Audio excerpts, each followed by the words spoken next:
আজকে ঘটনাটি পাঠিয়েছি একটি আপু, আমি তার মতো করে বলার চেষ্টা করছি। ঘটনাটি ঘটেছিল তার নিজ ভাইয়ার সাথে। তো যাই হোক, গল্প শুরু করি। সালটা হবে তখন 2013 কিবা 14। আমার বড় ভাইয়ের বয়স তখন 18 কিবা 19 বছর।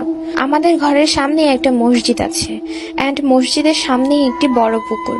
মসজিদটি অনেক আগের, ভাঙাচোরা ছিল। 2013-তে আবার মসজিদটি নতুন করে নির্মাণের কাজ শুরু করা হয়। তখন প্রায় কাজ শেষের দিকে। তখন একদিন আমার ভাইয়া মসজিদটির সামনের পুকুরে গোসল করতে যায়। তখন ভাইয়ার ইচ্ছে হলো যে মসজিদটির কাজ কতটুকু হয়েছে মসজিদটি দেখে আসার জন্য মসজিদে যাবে।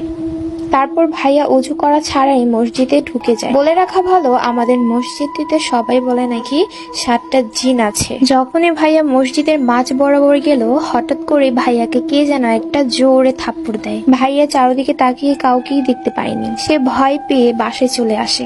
বাসায় আসার পর আম্মু দেখে যে ভাইয়ার পুরো শরীর কাঁপতেছে, এন্ড ভাইয়ার বাম গালে হাতের